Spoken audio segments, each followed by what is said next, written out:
How often does an 8-bit run and gun let you Tokyo drift a Jeep, scoop up POWs like bonus coins, and upgrade your grenade launcher into a screen-shredding missile hurricane, all while a Sousa Meets Saturday Morning Anthem blares out of the Triangle Channel? Rhetorical, of course? The answer is exactly once. Jackal, Konami's 1988 NES conversion of its 1986 arcade cabinet, sits in that odd sweet spot between cult classic and forgotten filler. Ask a casual retro fan and they'll mumble something about Contra. Ask a speedrunner and they'll gush about diagonal rocket routes and hitbox surfing. Underrated? Absolutely. This cartridge spent decades hidden behind Blue Label Gradius reprints. Overrated? Only if you think a Jeep shouldn't strafe. Fundamental? If you enjoy any twin stick or roguelite where rescuing NPCs juices your firepower, Jackal is the missing branch on your gaming family tree. Historical context: Konami's mid-80s slate was a greatest hits mixtape. Gradius 1885 introduced the world to power-up hieroglyphics. Russian Attack Green Beret 1885 gave Cold War action its knife-centric edge. And Contra 1887 turned every birthday party into a 30 Lives code recital. Into this crowded arcade carnival rolled Top Gunner, the American test name for Jackal. Arcade flyers promised Spec Force's rescue action, complete with a rotary joystick that let players pivot the Jeep's gun independently. An idea borrowed from SNK's Ikari Warriors, but quickly axed after a lukewarm location test. When the cabinet hit wide release later in 1986, Konami standardized an 8-way stick and locked the machine gun forward, trusting players to weave around bullets instead of twirling knobs.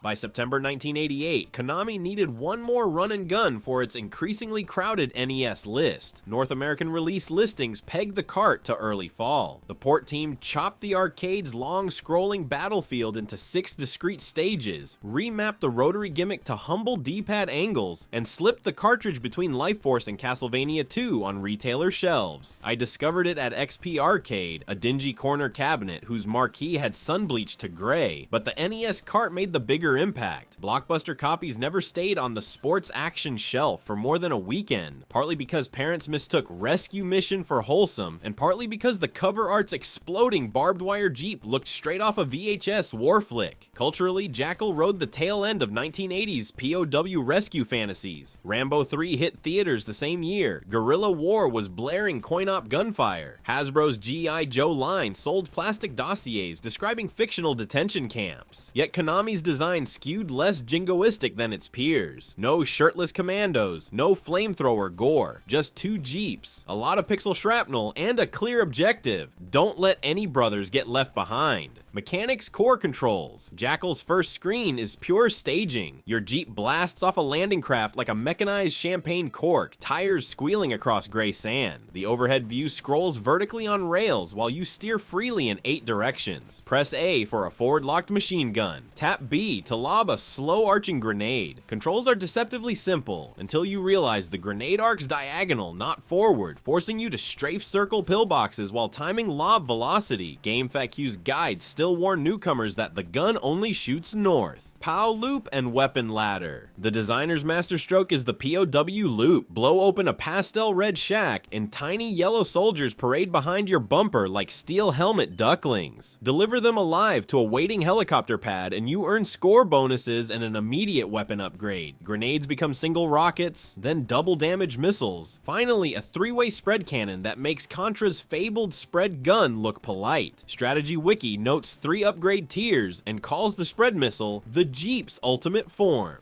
Losing a life dumps the weapon back to pea-shooter status, so every rescue run brims with greed versus survival tension.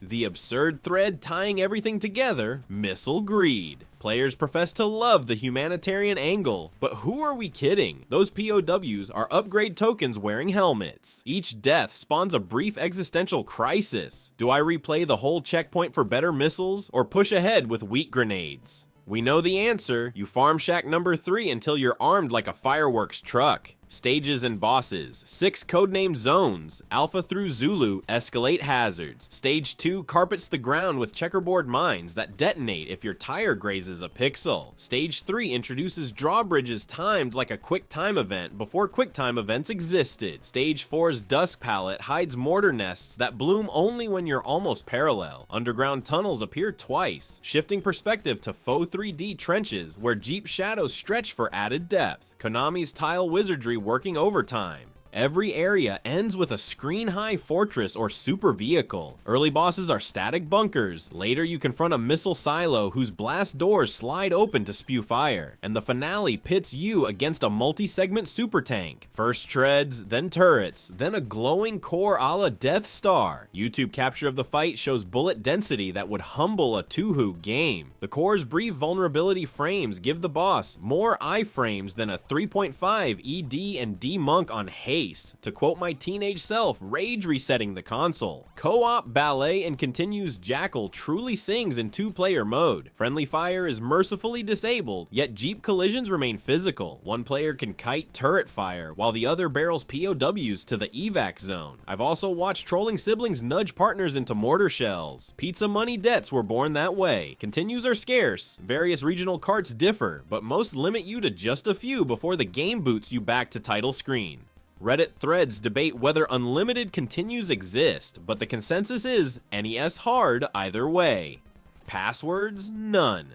GameFAQ's walkthroughs explicitly list no password system, learn the patterns. Audio-visual flair composer Shinya Sakamoto, with assist from Atsushi Fujio, scored the NES port. VGMPF's archive lists Jackal among his 1988 credits. March tempo bass lines thump under the noise channel gunfire, and every rescued prisoner triggers a cheery 3-note jingle. Dopamine quantized. Graphically, Konami's artists outline Jeeps in stark highlights so they pop against jungle greens and desert tans.